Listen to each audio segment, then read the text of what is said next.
बम फोड़ करके चले जाते थे।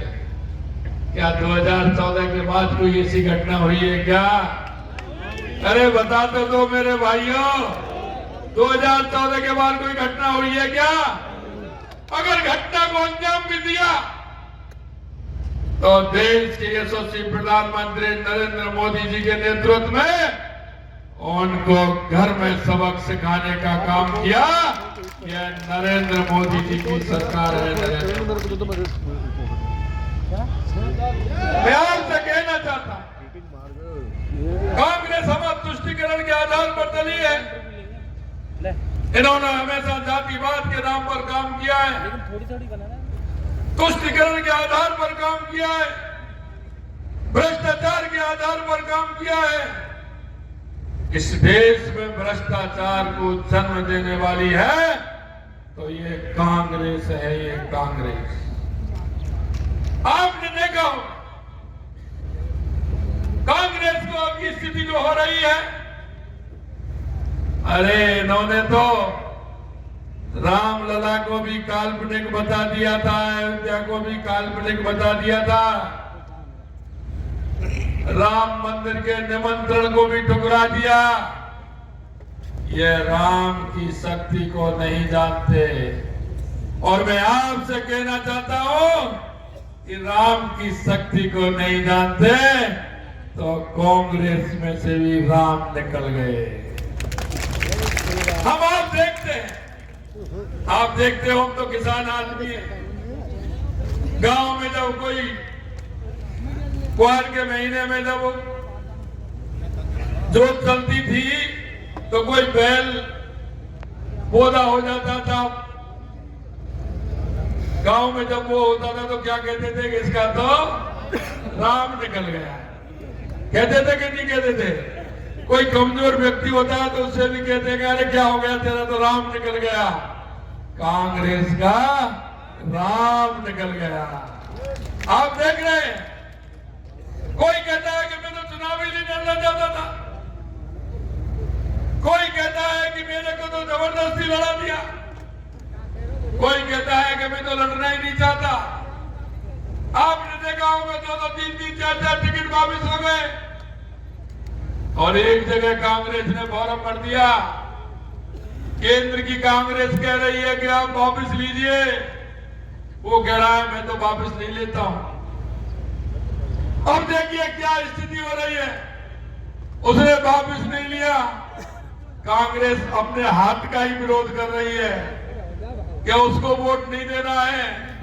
अब देखिए उस कांग्रेस का क्या होगा जो अपने आप में ही मना कर रही है बांसवाड़े के अंदर कि हाथ वाले को मत दे। ये स्थिति इसलिए क्योंकि राम हमारे रोम रोम में बसते हैं।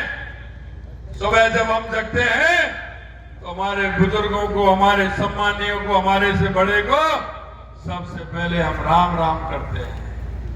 जिस राम को अस्तित्व मिटाने वाले ये लोग हैं, राम को काल्पनिक बताने वाले जो लोग हैं, राम निकल गया इनसे। मैं आपसे निवेदन करना चाहता हूं, देश के यशस्वी प्रधानमंत्री नरेंद्र मोदी जी ने देश की राष्ट्रीय संस्कृति को मजबूत करने का काम किया है, हमारे सांस्कृतिक मूल्यों को बढ़ाने का काम किया है। मैं आपसे कहना चाहता हूं मित्रों, 500 सालों से हमारे रामलला टेंट के अंदर रह रहे थे।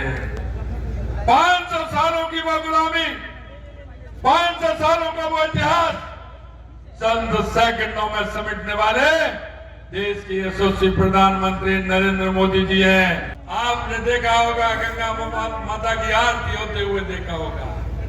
हमारे जो 4 धाम है, यमुनोत्री, गंगोत्री, केदारनाथ, बद्रीनाथ, कितनी दिक्कत होती थी जाने में। देश के यशस्वी प्रधानमंत्री नरेंद्र मोदी जी ने जिस तरह का निर्माण कराया है, अब बड़ी सुगमता के साथ हमारे लोग जाते हैं, दर्शन करके आते हैं। यही नहीं, मैं आपसे कहना चाहता हूं 2014 के बाद आपने देश में परिवर्तन देखा है या नहीं देखा, मैं आपसे पूछना चाहता हूं। 2014 के बाद देश में परिवर्तन हुआ है। आपने देखा है कितना बड़ा परिवर्तन हुआ है।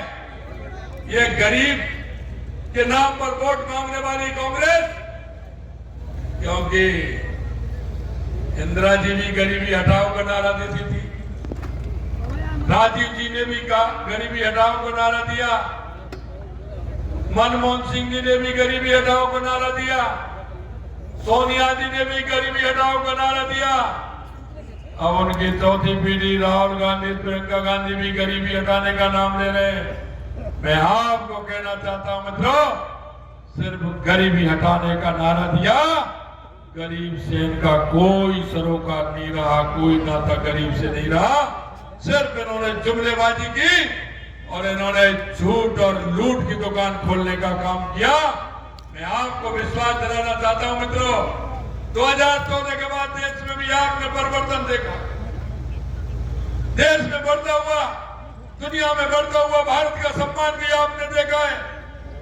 गरीब कल्याण की योजनाएं भी आपने देखी है और देश का विकास भी आपने देखा है। देश के हर कहीं कोई भी जिला है, हर जिले में मेडिकल कॉलेज खोलना, ये हमारी यशस्वी प्रधानमंत्री जी का सपना था। मैं आपको बताना चाहता हूं, आप दिल्ली मुंबई हाईवे पर गए हैं क्या? दिल्ली मुंबई हाईवे पे कौन कौन गए, जरा हाथ खड़ा करिए। अरे आपको कैसा लगता है ये तो बता दो भाइयों। अरे जब उस पर चलते हैं तो कैसा लगता है? अरे हमारे युवा भाई चलते हैं तो उनको कैसा लगता है? यह सोच देश के यशस्वी प्रधानमंत्री नरेंद्र मोदी जी की है, जो 12 घंटे में मुंबई से दिल्ली आदमी पहुंच जाता है।